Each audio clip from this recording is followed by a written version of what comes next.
Hey guys, it's Justine here from I Should Read That, and today I'm going to bring you a book review. So this is going to be for Spinning Silver by Naomi Novik. So Spinning Silver is one of my most highly anticipated books of the year. I have been so excited to get my hands on this book ever since I heard it was coming out because I love Uprooted, which is another book that she wrote that's slightly similar to this. So just really quickly to get the disclaimer out of the way, I was sent this copy in exchange for an honest review. This does not influence my opinion on the book whatsoever, and I wanted to give a really quick shout out to Jamie, who's the publicist from Pan, who sent this to me. You really made my day. So if you've read Uprooted, you might be familiar with Naomi Novik's style for these particular books. These are not her only books. She has a series of books that's like Victorian and Dragons. These are separate. So these books are essentially long-form adult fairy tales, and where Uprooted was kind of very much influenced by fairy tales and folklore, this is actually a retelling. Spinning Silver is a Rumpelstiltskin retelling, although I'd more say that it's just influenced by Rumpelstiltskin. It's not a pure straight up retelling of that tale. I really like the fact that we got something that was a little bit unusual in terms of fairy tale retellings, because as much as I love them, and I'm not knocking them at all, there's only so many times you can read a Beauty and the Beast retelling, so it's really nice to get something new here. Spinning Silver is a little bit of a complicated tale. It is basically about a young woman named Miriam, and Miriam lives in sort of, I would say it's kind of like fantasy Russia, and she is the daughter of the town's moneylender, and he happens to be the worst moneylender because he's a very sort of generous and kind-hearted man. He lends out money, but he doesn't necessarily ask for it back.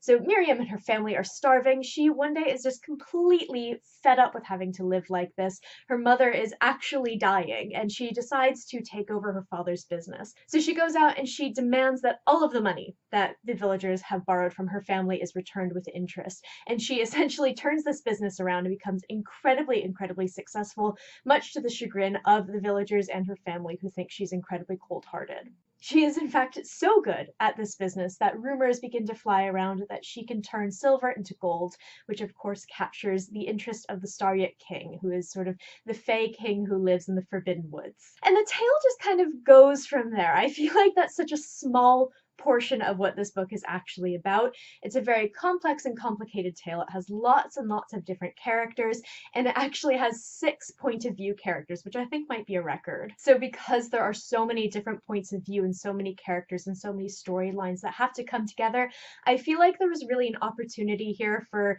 Novik to slip up, but she does not. She pulls this off incredibly well, and it's incredibly impressive that she manages to do so, because again, there's so many voices and so many distinct characters in this book, and they're all separate initially, and then everything starts to slowly come together, and that's one of my favorite parts of any of these more complex tales. I believe that Spinning Silver and Uprooted take place possibly in the same universe, but they're not connected in any way, shape, or form. These are very much standalone books, and I love the world in Uprooted so much. It's beautiful and descriptive, but I really connected with this world. And I feel like part of it is because I read this in the dead of summer when it was so hot. And this book is all about the harshness of winter, the cold, the bitter snow, and the feeling that summer is never going to come back. It's just such an incredibly atmospheric and wonderful book. She does an incredibly good job with the world building here. Spinning Silver is a character-driven novel. There's no way around it. There are 6 point of view characters.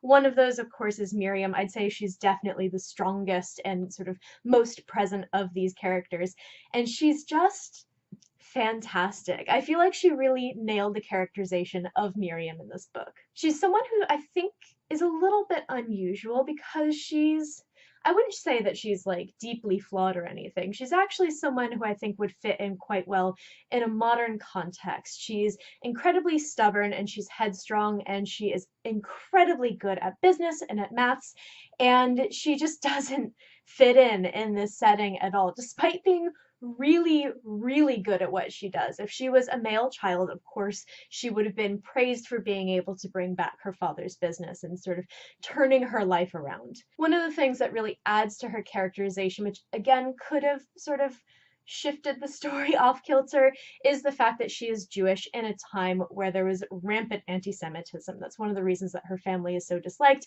Of course, they're Jewish moneylenders. There's going to be a lot of bitterness there from the villagers.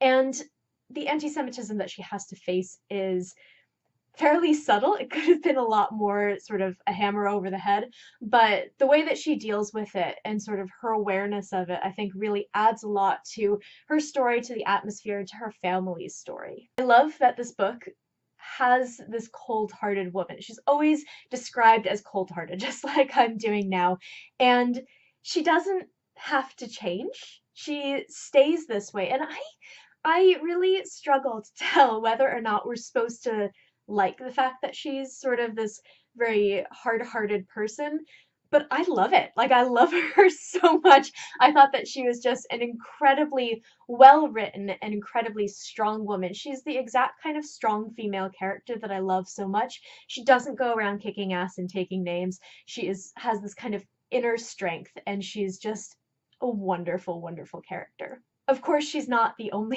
character in this book, as much as I want to continue talking about her forever.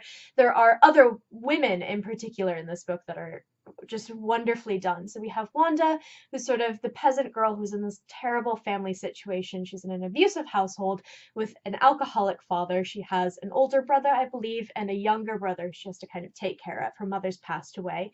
And she ends up, because her father is in debt to Miriam's family, she ends up going to Miriam's home and sort of working off her debt. And she is such an interesting character to me because she also has this kind of inner strength, this hard-heartedness that Miriam has as well, but it's much more sort of internalized because she doesn't have the money, she doesn't have the social status to really be incredibly vocal. Wanda's a very quiet character, and I liked that so, so much. I love her interactions with Miriam. I wouldn't necessarily call it a friendship, but the trust and respect that the two of them have together is just really, really fantastic. The other main character in this book is Irina, and Irina is the sort of almost like the reluctant princess character. And the way that she's written, I really appreciate, because we see this kind of person all the time. We see the girl who doesn't want to be queen, the girl who doesn't want to rule, the girl who just wants to, you know, have her life outside of royalty and outside of ruling and outside of the courts. But I feel like she was such a different character. She wants a lot of these things, but she also does not want a lot of these things. She wants to just live her life. She wants to have the respect from her father that she doesn't get. And I thought that she was very, very well written. And the way that she and Miriam eventually interact with each other is just so well done, because although they don't necessarily agree on everything, they really respect each other. And this book has such a theme of women respecting women. I wouldn't say that you get a lot of female friendships in this book, but you do get that level of respect that I don't think we see very often, particularly in fantasy. I have to say that the male characters were really lackluster in comparison to the female characters. And to kind of go hand in hand with that, I thought the romances in this book just did not work for me. I think that Naomi Novik is wonderful. She writes wonderful female characters. She clearly, I think, does not care that much about her male characters. I would love it if she just said fuck it and wrote a lesbian romance, because at this point, that's what we want. That's what we need from her. She would write a beautiful, beautiful romance between two women. Her female characters have so much chemistry between each other. I wish that some of the ladies got to have romances with each other, because they have so much more chemistry and so much more feeling than they do with their male counterparts, and this is a heterosexual romance. The only other weak point I thought in this book is one of the point of view characters is Stepan, who is one of Wanda's brothers. He's the younger brother, and he's like 8, and it's really hard to be a great, outstanding character when you're 8 years old and all of these other point of view characters are really strong grown-up women.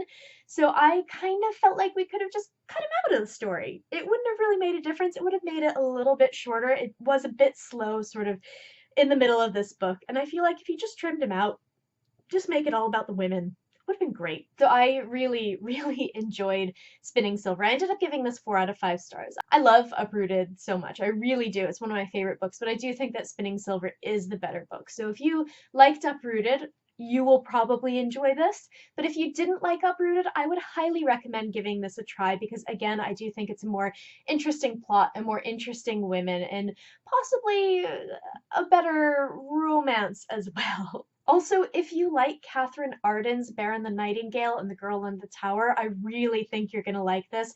They have very similar vibes to them, very similar sort of wintry Russia settings, and amazing, really strong but not necessarily physically strong female characters. And I really think that you will like this if you enjoy her books as well. So if you've read Spinning Silver, then let me know what you think. I would really love to hear from you because I know that this was such a highly anticipated book for so many readers because we all love Uprooted so much. Also, if you've read Uprooted, let me know what you think because I feel like my feelings are changing the further I get away from the story. So it would be very interesting to hear what you guys have to say about that as well. So I post bookish content, including reviews, to this channel fairly frequently, so definitely hit subscribe, check back soon, and I will see you later.